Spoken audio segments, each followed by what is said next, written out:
Од утре пациентите ќе ги користат услугите на ПЕТ центарот, најсовремен објект кој ќе ја користи нуклеарната енергија за медицински цели.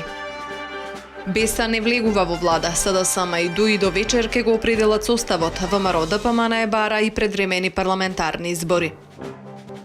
Групна изложба на Друштвото на ликовни уметници во Гевгелија. 12 сликари инспирирани од Гевгелиско ги покажаа делата пред публиката.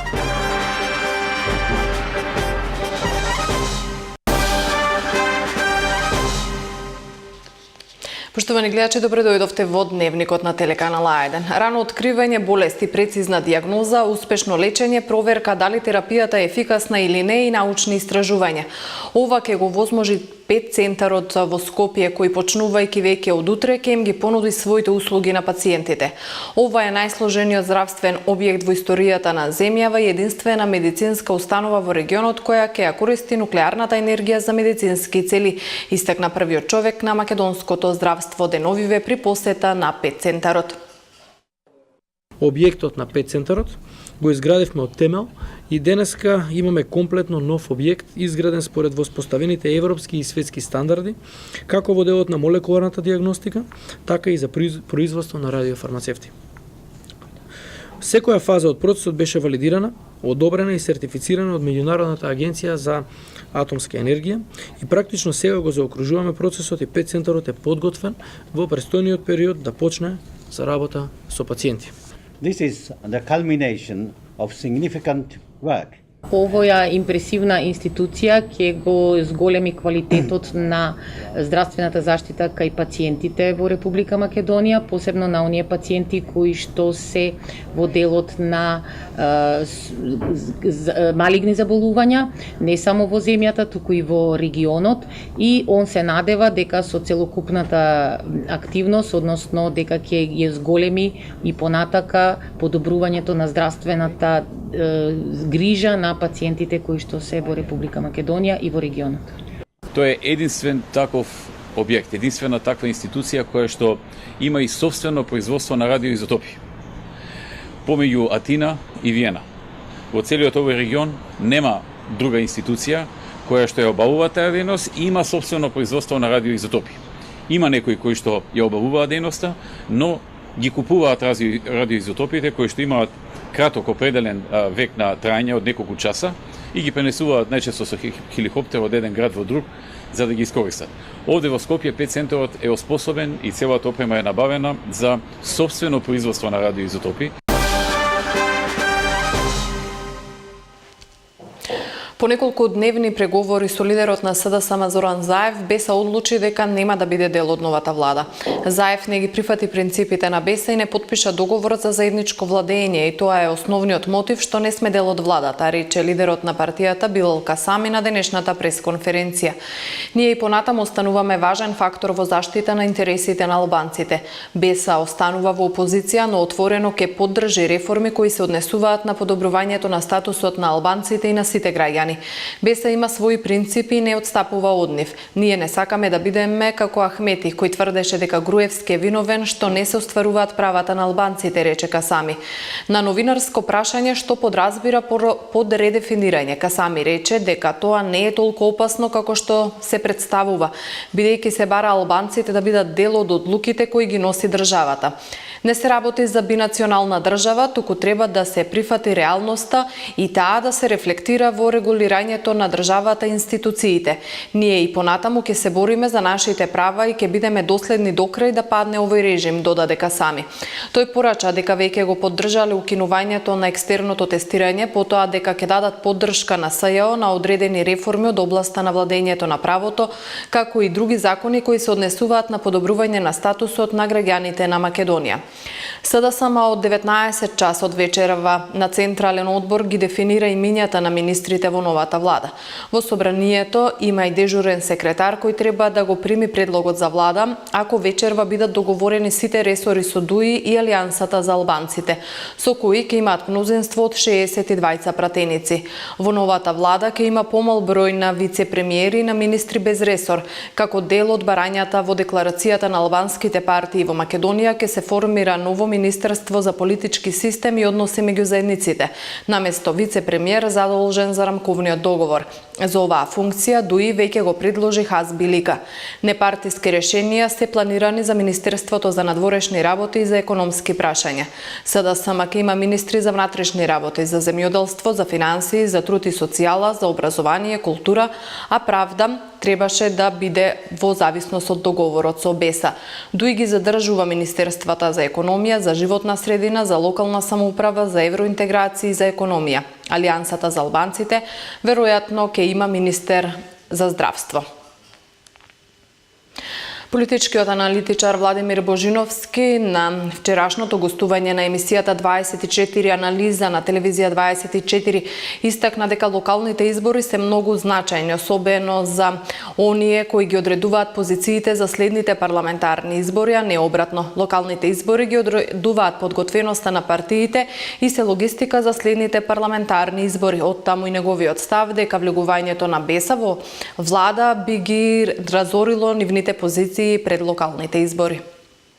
Бежевски, колку вагаат партиите или конкретно БЕСА во присрет на локални избори каде ќе се најде?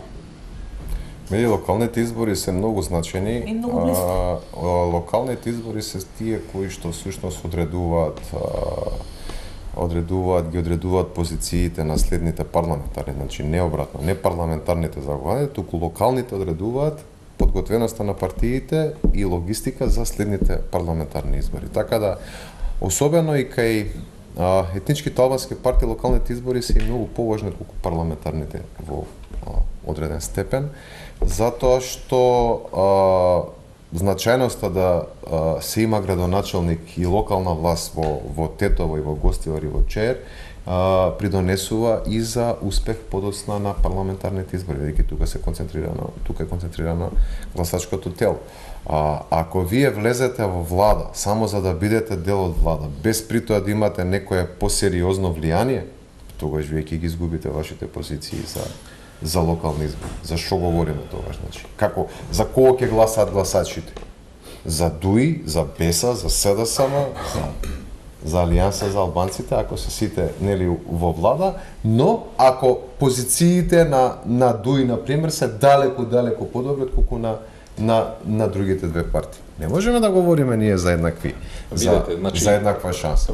Сега да докажам, јас идеме поред.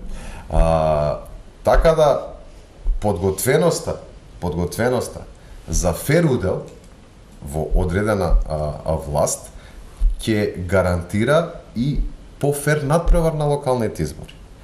Има една многу побитна работа исто така, што е многу малку се говори, ама за политичките партии исклучително значајни.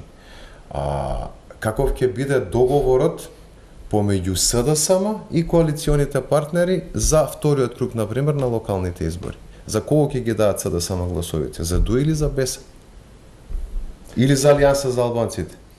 Ако вие имате партнери кои што се повеќе еднакви отколку што се нееднакви, тогаш веќе може да се договарате нешто. Ама ако вие имате само некој во влада кој што е клучен партнер и доминантен партнер, а другите се оставени на страна, тогаш јасно е кој ќе има предноста за локалните избори. Тоа е многу значајно, значи.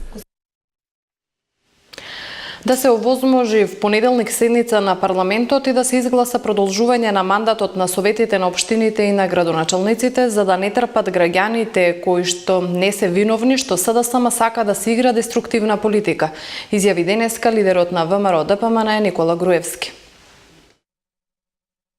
Или СДСМ сака да купува време и да ги одложи изборите, или сака со својата деструктивност да направи дополнителна штета. Тие веруваат дека ќе им направат на нашите градоначалници, всушност им прават на граѓаните штета. Граѓанинот е тој кој што чека потпис од градоначалникот, а градоначалникот не може да потпише затоа што во моментот нема овластување, односно нема право. И СДСМ всушност директно, за да му наштетат на некој наш градоначалник, всушност наштетуваат на граѓаните. Секој одоговлекување понатаму ќе значи дека и понатаму продолжуваат со деструкција и дека и понатаму се обидуваат да најдат некаков начин да ги одложат локалните избори кои што ги договоривме за 15 октомври. Јас ги повикувам, апелирам да не се занимаваат со деструктивни работи. Со деструктивни работи се губи како што тие губат на 10 изборни циклуси од 2005 година па наваму.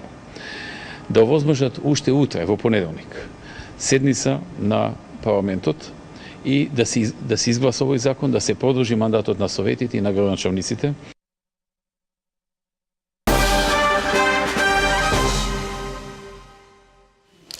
Иницијативата Спас за Валандово денеска организираше фестивал на локална храна и локален развој. На целодневната манифестација околните производители ги изложуваа локалните производи и нивните преработки. Се работи за различни видови органски производи карактеристични за ова микроподнебје, како смокви, јапонски јаболка, калинка, метно и други земјоделски и сточарски производи. Истовремено изложени беа уметнички творби на тема "Во ваква околина сакам да живеам", изработени од најмладите, а организирани беа и музички перформанси на локални изведувачи. Многу сме среќни од Спас за Валандово што имаме можност да организираме нешто вакво, каде ќе има производители, сите локални производители, односно ќе бидат присутни со своите производи и ќе имаат можност граѓаните кои ќе го посетат настанот да пробаат и да видат што уствари нудиме ние сите. Од друга страна ќе има работилници за деца, 3 различни работилници. Дечките значи најмалите ќе имат можност да засадуваат цвеќенца и други култури. Меѓу другото ќе има и настапи на локални бендови, значи перформанси музички од исто млади локални бендови. И првата точка која ќе биде на настанот ќе биде трибина на експерти од различни сфери кои ќе го споделат со сите присутни своето мислење за локалниот развој. Значи како досега сме развивале и како ќе продолжиме понатаму. Остануваме во Валандово. Какви перспективи нуди средното општинско училиште за младите валандовчани? Општа гимназија и земјоделско-ветеринарна струка се насоките кои ги нуди средното општинско училиште Гоце Делчев од Валандово за средношколците кои ќе одлучат да се запишат овде. Како што истакна педагогот во училиштето Васе Митев, оваа образовна установа нуди подобрени услови за извршување на наставата и во современи кабинети. Тие располагаат со мини винарија во која учениците имаат можност да научат за процесот на создавање на алкохолни и безалкохолни пијалоци. Имаме мини училишна фарма, да кажеме така, кој што има повеќе намени, така може да значи едниот дел е живинарска фарма, свинерска фарма, каде што значи учениците па тука практично во тој дел можат значи да се успособуваат од подготовка на храната за животните до одгледување на растенија, до храната како се значи во училишната економија фактички таму се сее жито или што понатаму ќе се употребува како храна во кај овој профил.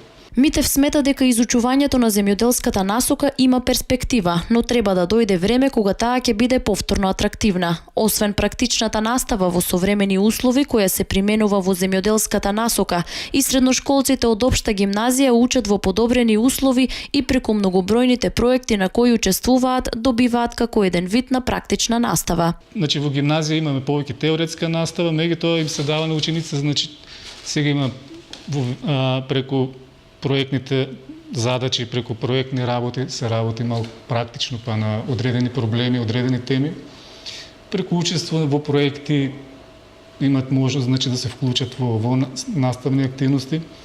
Значи нашето училиште да кажем дека овие 2-3 години веќе има реализирано 3-4 проекти од Еразмус програмата во рамките на Европската унија. Средното општинско училиште Гоце Делчев од Валандово започнало со работа во 1960 година, како земјоделско училиште Каме Полизов. Училиштето исто така располага и со 1,5 хектари лозов насад, 6 хектари житарица, 0,5 хектари пченка, 0,5 хектари насад со јапонско јаболко, 0,5 хектари калинки и друга необработлива површина, а располага и со земјоделска механизација.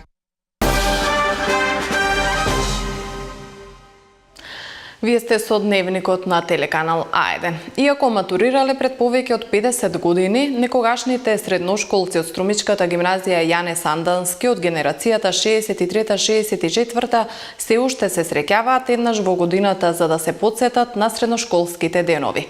Годинава тие решиле матурата да ја одбележат во Дојран, како место кое во младоста многу го посетувале и каде редовно летувале. 20 на поранешни гимназијалци од Струмичкото средно училиште Јане Сандански вчера прославија јубилеј од 53 години од нивното матурирање. Годинава тие се решиле матурата да ја одбележат во езерскиот амбиент на Дојран, како дестинација која во младоста многу ја посетувале и каде редовно летувале. Велат дека по завршувањето на гимназијата сите едногласно се договориле да се среќаваат и да останат во контакт во знак на времето што некогаш го поминале заедно и сеќавањата од 4 годишното школување кои за секогаш ќе ги поврзуваат. По завршувањето на гимназијата ние се договоривме да ги правиме овие соученички средби, најпрви после 10 години, а потоа на секоја 5-та година.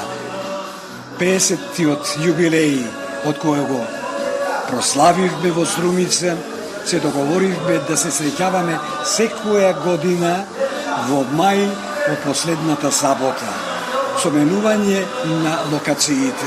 Докторот Василев се сеќава дека во годините 1963-1964, кога тие го завршиле своето средно образование, биле други времиња, во кои важеле други вредности и постоела една поинаква почит. Тоа време, кога ние дојдовме, повеќето од нашите соученици тука се од нашиот клас ги гледам, бевме толку скромни, толку мирни, толку послушни, толку редовни, толку учтиви према нашите професори, колегијални меѓу себе, навистина. А сега пак, после толку години одминати од нашиот животен век, сега уште повеќе сакаме да сме заедно. Верувајте, тоа не ме дистасува.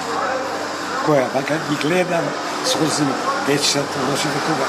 Гледам оку многу од оние наши соученици кои беа со нас, веќе ги нема. Преостанатите од генерацијата 63-64 си ветуваат дека и натаму ќе се среќаваат секоја година, се додека можат, во име на едни од најубавите години во својот живот, кои ги поминале заедно во школските клупи. Во ликовната галерија Амам во Гевгелија е отворена групна изложба на Друштвото на ликовни уметници, која може да се посети во наредните 10 дена.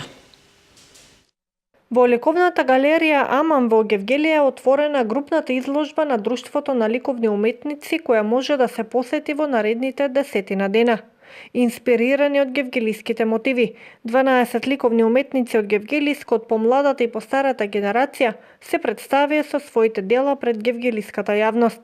Изложбата за отворена ја прогласи новиот претседател Александар Јанев, кој се обрати пред присутните изразувајќи ја благодарноста за посетеноста и за укажаната можност да е прв човек на ова ликовно здружение. Јас како председател на Друштвото на ликовни уметници во заминување сакам само да се заблагодарам на институциите општински, општината и музејот, Народната установа музеј на Гевгелија, кои ни овозможија изминатиот период, изминатиот години прекрасна соработка за да можеме нашите дела во овие простори и финансиски да не поддржат, за да можеме да се представуваме како друштво. Јас не би продолжил многу со мојот говор, му дал збор на новиот председател, исто така и користам оваа прилика да го најавам новиот председател на клуб, Александар Јанев, кој што се надевам да продолжи ова убава соработка со општината и во периодот кој ни предстои, така да повелем. Пред се нека ни честит празникот, благодарение до моите колеги кои искажаа својата доверба за да ја продолжам активноста која што успешно водеше Перо Кованоцалиев, мој колега. Сакам да се заблагодарам на моите авторитетни колеги кои несебично се трудиме да го задржиме вниманието на ликовната сцена во Гевгелија. Сакам исто да се заблагодарам на општината, градоначалникот, председателот на на собранието, исто и до соработката со оваа прекрасна галерија каде може да ги изложуваме нашите дела.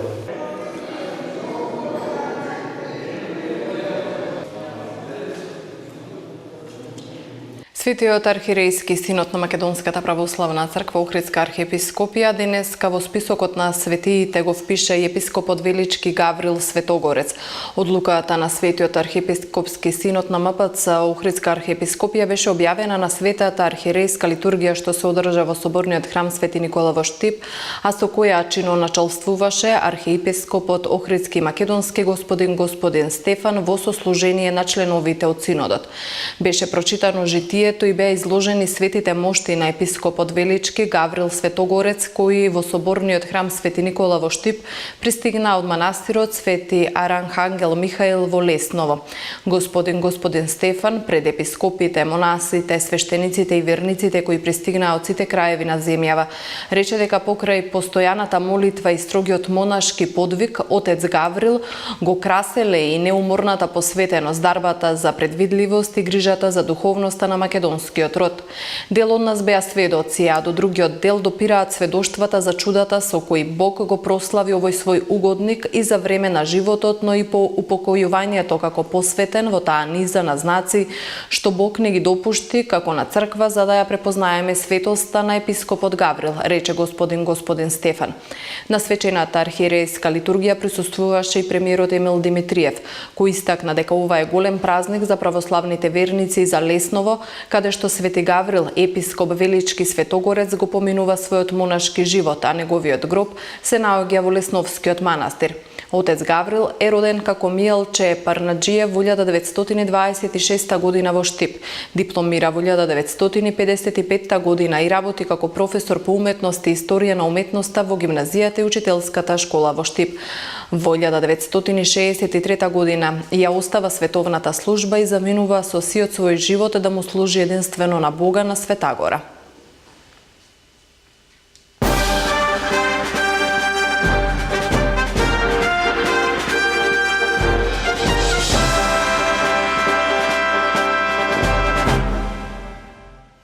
Во продолжение да ги погледнеме информациите од светот. По завршувањето на самитот на Г7 во Таормина, францускиот председател Емануел Макрон најде избрани зборови за Доналд Трамп и покрај тоа што американскиот колега не се приклучи кон другите земји од групата на 7 најразвиени за поддршка на Парискиот договор за борба со глобалното затоплување, пренесу американските медиуми. Макрон го пофали Трамп за неговата способност да изслушува.